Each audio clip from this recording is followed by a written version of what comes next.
Annyeong Becky! Love, Shoota Becky, nalasing na naman nga. Day off na naman with baby Kapudi. Tara at samahan nyo kaming gumala. But before that, paggising ko nga ako umiinom ng mga supplements at vitamins. Kung katulad kitang laging puyat, pagod, at minsan na stress, try mo rin yung Tokyo na glutathione. Para kahit naman papaano, pumresh-fresh ng konti. At kahit may hangover, blooming pa rin. Love. Kaya naman, umorder na kayo kay Ka-Freshness ng Korea. Walang iba kundi kay Jomar Malabanan. Bukod nga sa glutathione, isi-share ko na rin yung mga supplements na iniinom ko. Calcium with vitamin D. At nalaman kong kulang ako sa calcium last time na nagpa-general check-up ako. B-complex, vitamin E, fish oil, para maging healthy ang heart. And of course, vitamin C. Araw-araw ko nga iniinom yung mga supplements na yan. Bukod sa vitamin S. Soju Becky.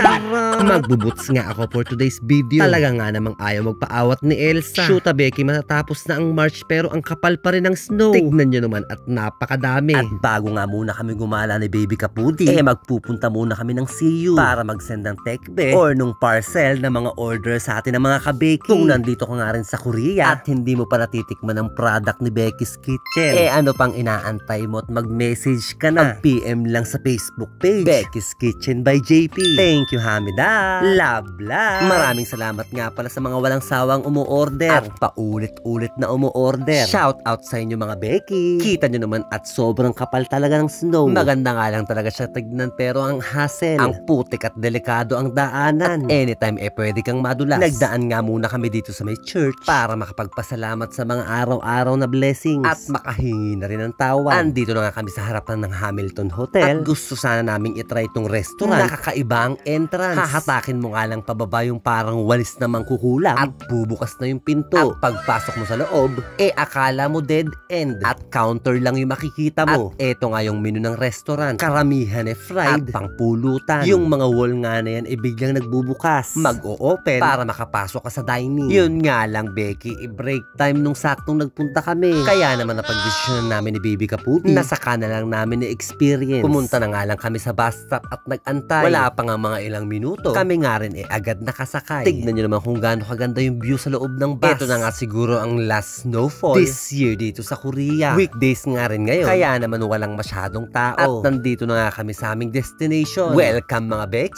sa Myeongdong, sikat na tourist spot at #1 shopping destination dito sa Korea. Maulan-ulan pa nga rin at may kasamang snow, kaya naman wala rin ganong masyadong tao. Pero expect mo pag weekend, siksikan talaga sa daanang ito. Ito nga naman talaga yung purpose namin kaya dito kami nagpunta. Nanalo nga si baby Kapudi ng 150,000 Korean won or 6,200 plus sa Philippine pesos sa parapol event ng Foot Locker. Abay, pang sa shopping natin yan for today's video. Sakto nga at ang daming sale. Ayun nga at sumisipat-sipat na ako that time. Tingin-tingin na mga red tag para makarami. Pero inagaw ng sapatos sa yung attention ko. Lagi kong sinasabing hindi na ako bibili ng sapatos. At ang dami ko pang hindi nasusuot. 139,000 won nga siya or 5,800 sa Philippine pesos. At bagong labas nga daw, sabi nung sales lady. Umalis na nga muna kami at pag-iisipan ko nga muna pumunta nga muna kami dito sa may simbahan or dito sa Myeongdong Cathedral. Every time nga na magpupunta kami dito sa Myeongdong, hindi namin pwedeng lakpasan at i-visit tong Myeongdong Church. Kahit nga walang ongoing mass dito, lagi naman open yung church para sa mga walk-in visitors. Kaka-amaze naman talaga yung structure ng church. Pag nasa loob ka parang wala ka sa Korea. Alam mo yung ang lakas maka-Roma or Italy, ganun ang datingan. Nagdasal nga lang kami sandali at dumaan na dito kay Mama Mary para magtulos ng kandila na aming nakasanayan. At syempre, umawra na rin pang-upload sa TikTok ni Becky.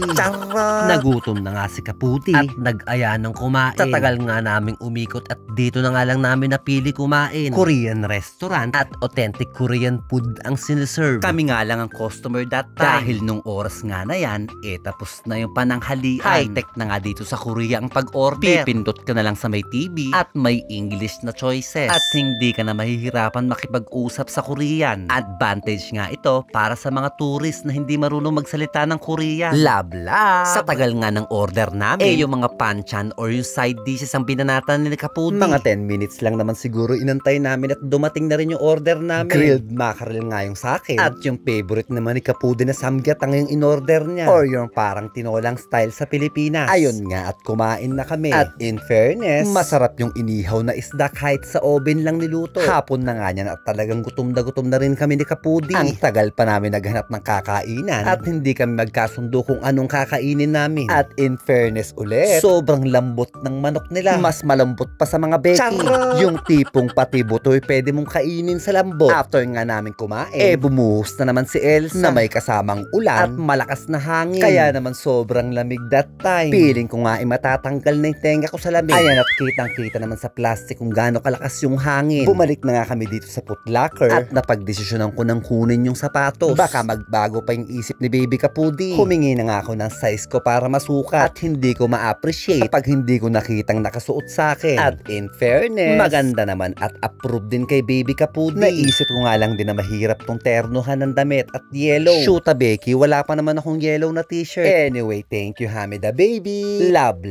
Ayun nga at magbabayad na ako gamit yung gift card. Hindi naman ganun kalakihan. Pero alam nyo bang nagugulat yung mga staff at natutuwa? Pag pinapakita namin yung card na napanalunan ni Baby Kapudi, napapapalakpak pa habang nagko-congratulate. Ayun nga at meron pang natirang 11,000 won. Kaya naman sinulat ng staff dun sa may card. At pagkatapos nga namin bumili, pumunta kami sa Korea Grand Sale Booth Event. Matagal na nga namin nakikita tong booth na to. Pero ngayon lang namin tinaray pasukin. At dahil patay gutom nga kami sa libre, ipinakita namin yung resibo ng libre kong sapatos sa Foot Locker. Shoot Becky, hindi naman nila alam na libre yun.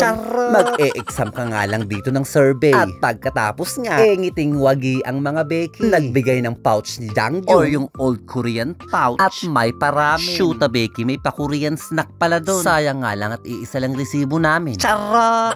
May patokpoki sosu, T-money card na DIY. At ikaw magdidikit ng mga sticker. May wet tissue at may pa-envelope. Sang damukal pala na discount coupon na pwede mong gamitin within the area. Katulad na lang nitong Lotte discount coupon worth 5,000 won or 207 sa Philippine pesos. Pagabi na nga that time at naisipan na namin ni Baby Kapudi na umuwi. At lalo nga lumamig nung gabi. Buti na lang may heater yung mga upuan dito sa bus. Makakapagpainit pa ng kipay habang nag-aantay ng bus.